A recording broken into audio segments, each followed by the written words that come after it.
Now we're going to take your skills to the next level with box hovers.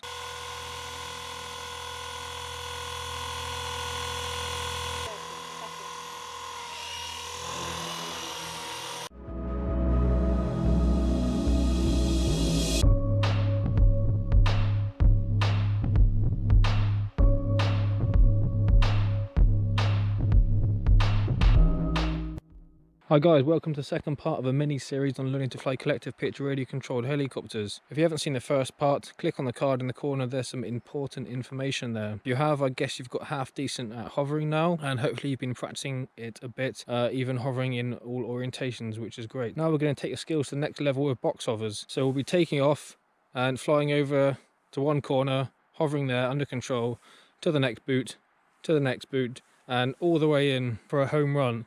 Maybe have a break if you feel like it.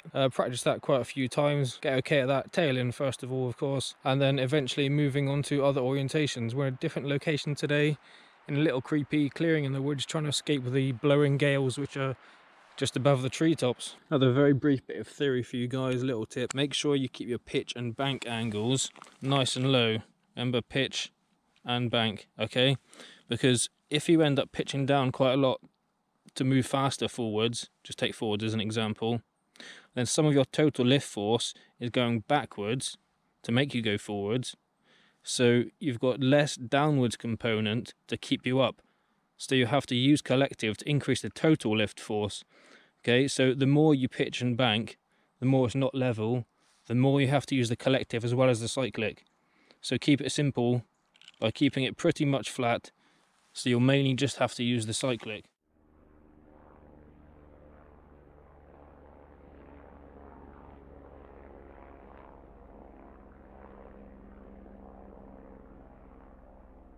Okay, box hovers, tail in, let's see how it goes. Normal mode. Timer start.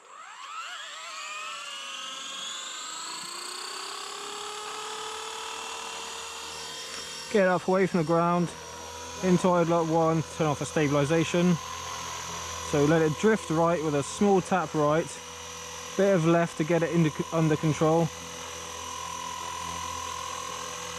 Tiny movements, tiny tap forwards, then back as you come to the corner to slow it down. Nice steady hover. Tap left and let it go very slowly. Slight right.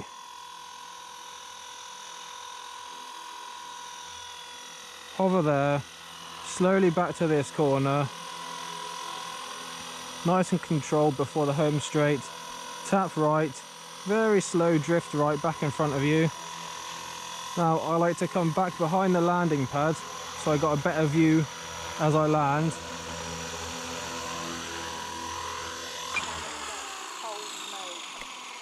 Don't want to hang around in ground effect too long.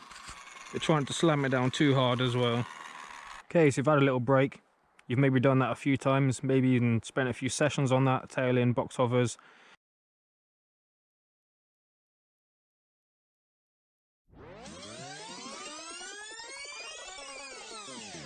You don't even have to do it as a square, you can just move forwards and back and left and right like a cross. Once you can do that quite well, we'll try a different orientation. Let's try nose right.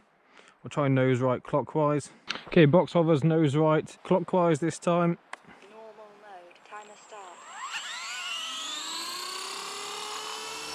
Get it off the ground, into that one, nice steady hover. Swing the nose right, adjustments as required, tiny bit back, then forwards, slow it down around the corner, tiny bit left,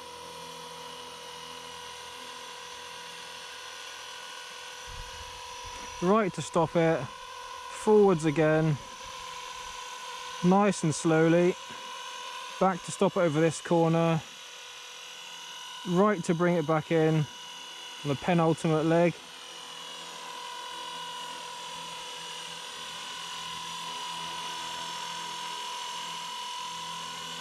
Nice and controlled before the last stretch.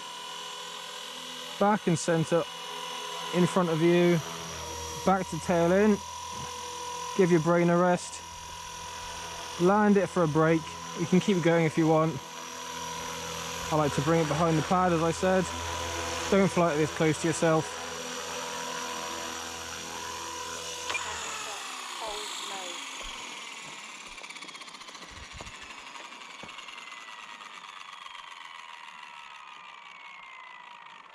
Okay, box hovers, nose in now. Let's see how it goes.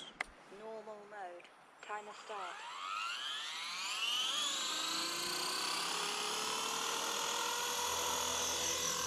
Idle F1.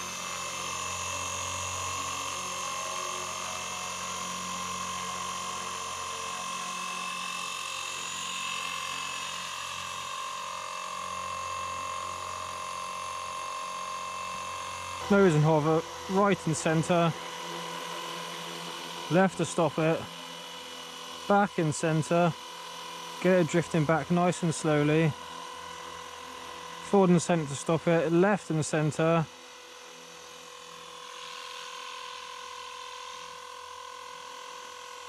Right and centre to stop it here. Forwards for the penultimate leg. I'm calling out movements, but I'm constantly making lots of movements in all directions to keep it under control really, but I'm calling out the main ones. Back and centre to stop there. Now right and centre. And then stop for the nose and hover.